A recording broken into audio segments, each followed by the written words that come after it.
আসসালামু আলাইকুম। কবিটি বাংলার পক্ষ থেকে সবাইকে স্বাগতম। শিক্ষার্থী, আশা করি আপনারা প্রত্যেকে ভালো আছেন, সুস্থ আছেন।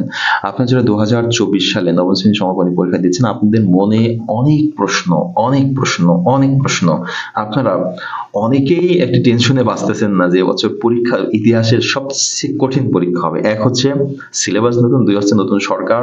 কেউ চায় না স্টুডেন্ট ভালো করুক, এমন তেমন নানা রকম জল্পনা কল্পনা আপনাদের মনের ভিতরে করতেছে। শিক্ষার্থীবৃন্দ, সকল কিছু নিয়ে আলোচনা করছি। প্রশ্নপত্র কঠিন হবে না সহজ হবে, কিভাবে আপনি পরীক্ষার হলে ভালো করতে পারবেন, বা আপনার এখন কি করা উচিত, কিছু আলোচনা করবো। পুরোটা সময় সাথে থাকবেন। আর যারা এখন মাত্র আমার চ্যানেলে জয়েন করেছেন, অবশ্যই চ্যানেলটিকে সাবস্ক্রাইব করুন, বন্ধুদের মাঝে বেশি বেশি শেয়ার করে দিবেন। যদি ভালো লেগে থাকে একটি লাইক করবেন, কোনো প্রশ্ন থাকলে কমেন্টের মাধ্যমে জানাবেন। এবং আপনাদের যে পরীক্ষার সময় মাত্র 15 দিন সময় আছে, যেহেতু 15 তারিখ পরীক্ষা, সেই ক্ষেত্রে এই 15 দিনে ভালো একটা প্রিপারেশন নিয়ে সিলেবাস কমপ্লিট করার মতো একটা সাজেশন তো আপনার প্রয়োজন।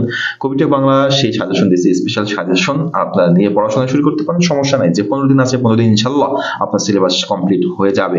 শিক্ষার্থী সাজেশন নেওয়ার জন্য স্ক্রিনে থাকা যে নাম্বারটা আপনারা দেখছেন, এই নাম্বারটায় অবশ্যই যোগাযোগ করবেন।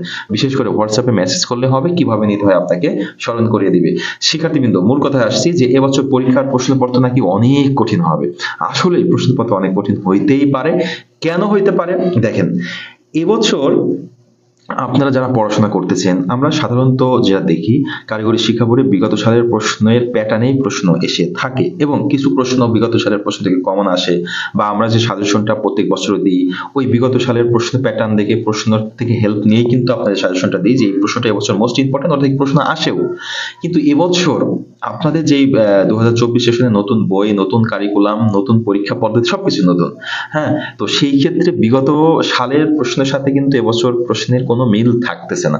সেই ক্ষেত্রে বিগত সালের প্রশ্নের সাথে বইয়ের সাথেও কিন্তু আপনি কোনো কিছু মিল পাচ্ছেন না। সেই ক্ষেত্রে আপনার কিন্তু বলাই মুশকিল প্রশ্ন কি রকম হইতে পারে। প্রশ্ন যদি অধিক সহজও হয়, তারপরও আপনার কাছে অনেক কঠিন মনে হবে, কারণ এই প্রশ্নগুলো আপনি কখনোই আগে পড়েন নাই, এরকম মনে হবে।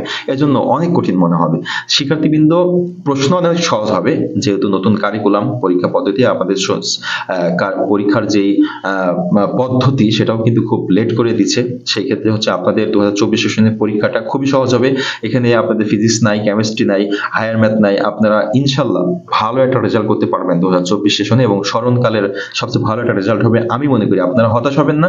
আপনারা যারা 2024 সালের নবম শ্রেণীতে সমাপনী পরীক্ষা দিবেন কারিগরি শিক্ষা বোর্ডের অধীনে, আপনি মাথায় রাখুন প্রশ্ন অনেক সহজ হবে, আপনি সব প্রশ্নে লিখতে পারবেন। এটা একটু মাথায় রাখেন। সেই হিসাবে আপনি চাবেন যে আপনার পরীক্ষা যদি খুব ভালো হয়, যে সামনে যে সময়টা আসছে, সেই সময় আপনি খুব ভালোভাবে পড়াশোনা করুন, ইনশাল্লাহ ভালো একটা রেজাল্ট হবে। শিক্ষার্থীবৃন্দ, যেটা বলছিলাম, পরীক্ষার হলটা আপনি যে 3 ঘন্টা 2 ঘন্টা পরীক্ষাটা হবে, এই হলটা আপনার অনুকূলে রাখাটাই খুবই জরুরি। আপনি চাবেন 100 মার্কসের অ্যান্সার করে আসতে যে কোনো ভাবে। হ্যাঁ, এমন কিছু করবেন না যাতে আপনার খাতাটা ব্যান্ড হয়ে যায়, বাদ হয়ে যায়। এছাড়া আপনি বাকি সব পদ্ধতি অবলম্বন করে আপনি ফুল অ্যান্সার করে আসার চেষ্টা করবেন। ইনশাল্লাহ আপনি নবম শ্রেণী সমাপনী পরীক্ষায় A+ পেয়ে আসতে পারবেন, যদি আপনার বুদ্ধি থাকে। শিক্ষার্থীবৃন্দ, যেহেতু সময় খুব কম, অবশ্যই পড়াশোনা শুরু করতে হবে। এবং যারা এখনো পড়াশোনা শুরু করে না, যে কতদিন সময় আছে, একটু সময় ব্যয় করুন, ইনশাআল্লাহ ভালো একটা রেজাল্ট করতে পারবেন। সবার জন্য শুভকামনা রেখে শেষ করছি। সবাই ভালো থাকবেন, সুস্থ থাকবেন, কবিটা বাংলার সাথে থাকবেন। আল্লাহ হাফেজ।